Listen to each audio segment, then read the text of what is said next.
बिस्मिल्लाहिर्रहमानिर्रहीम। अस्सलाम वालेकुम व्यूअर्स। आज हम जिस टॉपिक को डिस्कस करें वो है हार्ट फेलियर, दिल का फेल हो जाना। आम तौर पे डॉक्टर्स किसी मरीज़ को कहते हैं कि आपका दिल फेल हो गया तो वो कुछ और समझने लगता है कि शायद बस अब दिल जो है ख़त्म हो गया, एंड हो गया। और या फिर इसको अपनी ज़ुबान में हम लोग कंजस्टिव कार्डियक फेलियर कहते हैं, CCF की कंडीशंस होती है। तो इसको समझने के लिए कि दिल का फेल होना किस चीज़ को कहते हैं, सबसे पहले आपको ये जानना होगा कि जो दिल की अंदर जो खून का आने और जाने के जो रूट्स है उसके बारे में आपको थोड़ा सा समझना होगा कि खून कहाँ आता है और कैसे जाता है, और उसमें कहाँ कहाँ पे प्रॉब्लम्स आ सकती है और कौन कौन सी कंडीशंस होती है जिसको हम हार्ट फेलियर कहते हैं। तो बेसिकली दिल के 4 चैम्बर्स हैं, 2 ऊपर 2 नीचे। ऊपर वाला जो है वो राइट एट्रियम और लेफ़्ट एट्रियम, और उसी राइट एट्रियम के नीचे एग्जैक्ट जो है वो राइट वेंट्रिकल, और लेफ़्ट एट्रियम के नीचे जो है वो लेफ़्ट वेंट्रिकल होता है। ये राइट एट्रियम राइट वेंट्रिकल का अलहदा फंक्शन है और लेफ़्ट एट्रियम और लेफ़्ट वेंट्रिकल का अलहदा फंक्शन है। राइट एट्रियम और राइट वेंट्रिकल जो होता है बेसिकली ये जिस्म में आपका जो खून इस्तेमाल हो जाता है, जो बाकी जिस्म के पार्ट्स में जाता है, जो न्यूट्रिएंट्स, ऑक्सीजन और मुख्तलिफ़ चीज़ें लेके जाता है, वहाँ पे वो वहाँ के बाकी जिस्म के जो ऑर्गन्स होते हैं, जो टिश्यूज़ होते हैं, वो उसको कंज्यूम करके उस ब्लड को जब वापस भिजवाते हैं हार्ट की तरफ, तो हार्ट उसको वो जाता है राइट एट्रियम में। राइट एट्रियम से फिर राइट वेंट्रिकल में जाता है और वहाँ से फिर ये दोबारा लंग्स में जाता है, फेफड़ों में। फेफड़ों में इसके साथ दोबारा से ऑक्सीजन मिलता है, और जब ऑक्सीजन मिलता है और वो ऑक्सीजनेटेड ब्लड हो जाता है, पहले वाला डी ऑक्सीजनेटेड था बग़ैर ऑक्सीजन के, और जो ऑक्सीजनेटेड हो जाता है तो वो फिर आता है लेफ़्ट एट्रियम में, और वहाँ से फिर जाता है लेफ़्ट वेंट्रिकल में।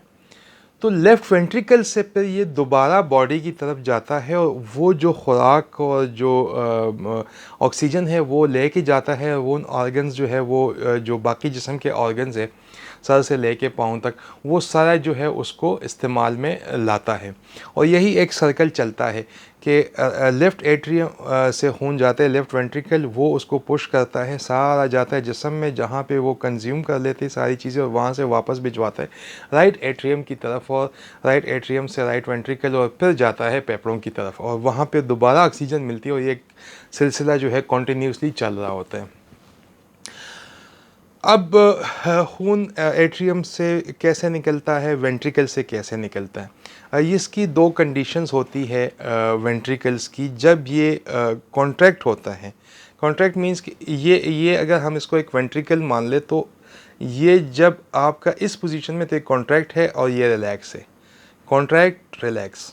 तो मसला ये होता है कि जब ये रिलैक्स होता है तो ऊपर से एट्रियम से जो है ब्लड इसमें आता है और इसको फिल करता है वेंट्रिकल को, लेकिन जब वो फिल हो जाता है तो उसके बाद क्या होता है, ये वेंट्रिकल कॉन्ट्रैक्ट होता है और ये उसको आगे पुश करता है, चाहे वो लेफ़्ट वेंट्रिकल है चाहे वो राइट वेंट्रिकल है, जाता वो अपने अपने एरियाज़ में है जहाँ जहाँ उसको जाना है, लेकिन इसकी कॉन्ट्रैक्शन की वजह से ही वो ब्लड आगे जाता है।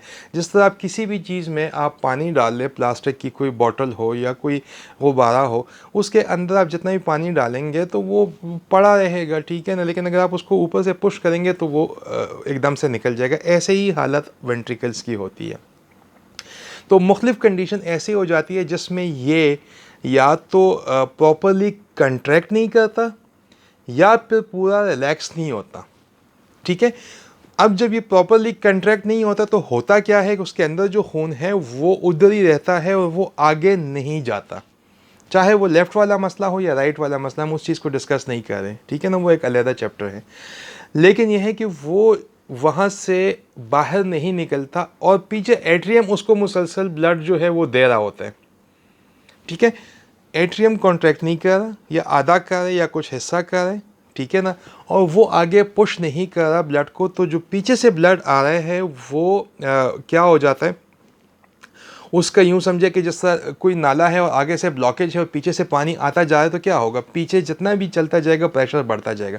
तो जो लंग्स से खून आता है अगर एट्रियम उसको रिसीव नहीं करता तो वो लंग्स पे प्रेशर डाल लेता है, और लंग्स में उसके अगेंस्ट क्या होता है, वहाँ पे पानी जमा होना शुरू हो जाता है और स्वेलिंग शुरू हो जाती है, किडनीज़ में स्वेलिंग शुरू हो जाती है।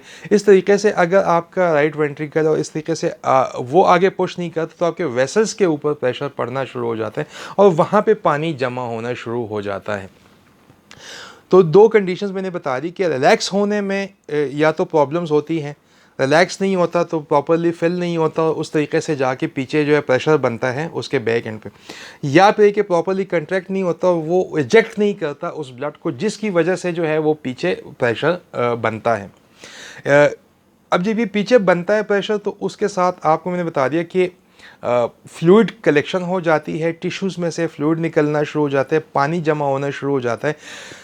इस कंडीशन को हम कहते हैं कंजस्टिव कार्डियक फेलियर, या फिर सिंपल वर्ड्स में हार्ट का या दिल का जो नॉर्मल फंक्शन होता है उसकी इनेबिलिटी, वो उस तरह काम नहीं कर पाता जिस तरीके से नॉर्मली वो करता है।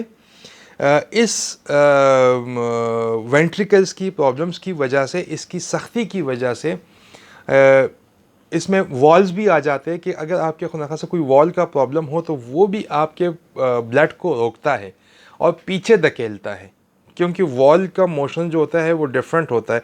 वो जैसे ही ब्लड क्रॉस कर जाता है, ठीक है, वो प्लेप वापस आ जाते हैं, वो क्रॉस करते हैं वापस आ जाते हैं, क्रॉस करते हैं वापस आ जाते हैं। तो अगर ये प्रॉपरली वापस ना आए, यहाँ तक आए तो पीछे ब्लड वापस आता है। इसको होना चाहिए हमेशा के लिए ऐसा, ठीक है ना। लेकिन अगर ये यहाँ तक आता है प्लेप आपके वॉल्स के, तो फिर क्या होता है कि वही जो ब्लड गया हुआ है वो वापस आना शुरू हो जाता है और उससे एक प्रेशर बनता है, और इस कंडीशंस को CCF कहते हैं, कंजस्टिव कार्डियक फेलियर, जिसमें हार्ट जो होता है वो प्रॉपरली काम नहीं कर पाता।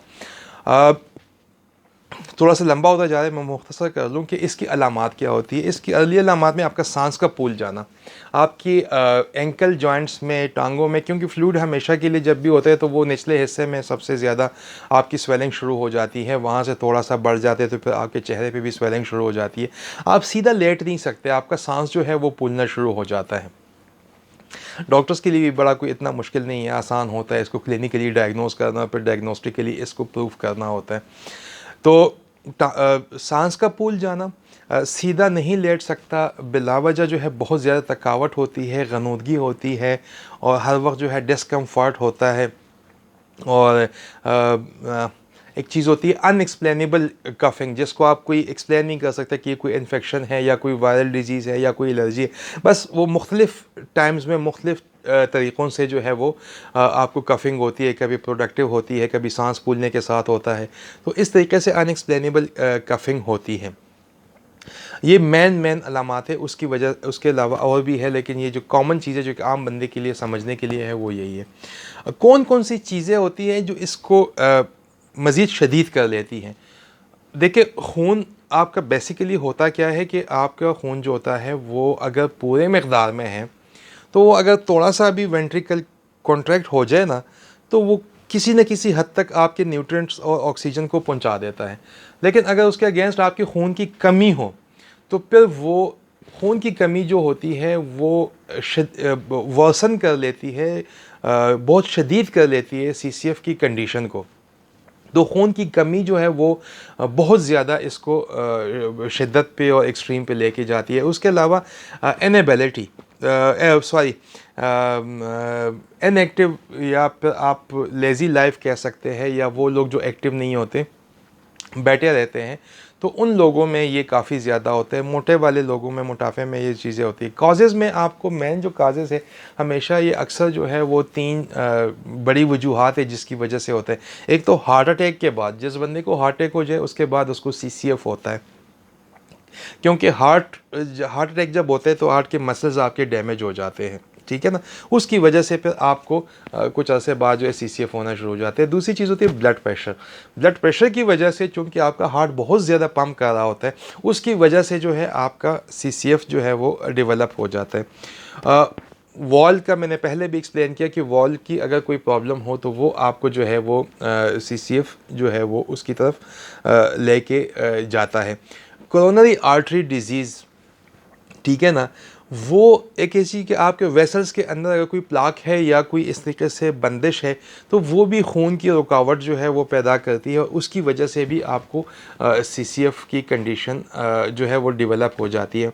इलाज मेडिसन भी है, और उसके अलावा लाइफस्टाइल की चेंजिंग और इस तरीके से कुछ चीज़ें हैं वो भी बहुत ज़्यादा हेल्पफुल होती है।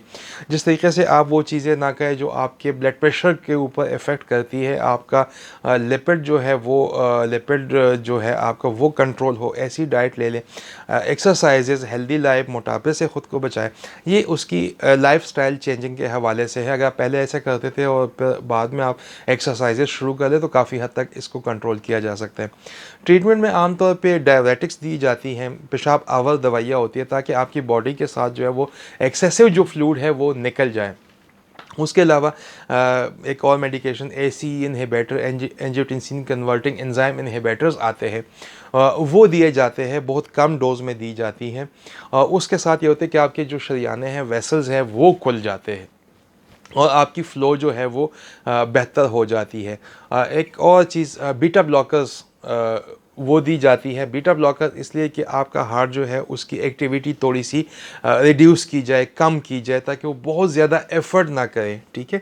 तो ये कुछ कंडीशंस है। तो मुख्तसर खुलासा ये है कि सीसीएफ जो है वो दिल के मसल्स के कमज़ोर होने के बाद जो इनेबिलिटी होती है दिल की फंक्शन की, जब वो कम हो जाती है, इनेबिलिटी हो जाती है, उस कंडीशंस को हम लोग सीसीएफ कहते हैं, जिसमें फेफड़ों में पानी जमा हो जाता है, पेट में पानी जमा हो जाता है, टांगों में पानी जमा हो जाते हैं, चेहरे पे सूजन आती है। इस कंडीशन को सीसीएफ कहते हैं, जिसमें एजेक्शन का जो रेशो है वो ब्लड का वो काफ़ी कम हो जाता है। जितना परसेंट वेंट्रिकल्स को एजेक्ट करना होता है उतना वो एजेक्ट नहीं कर पाता।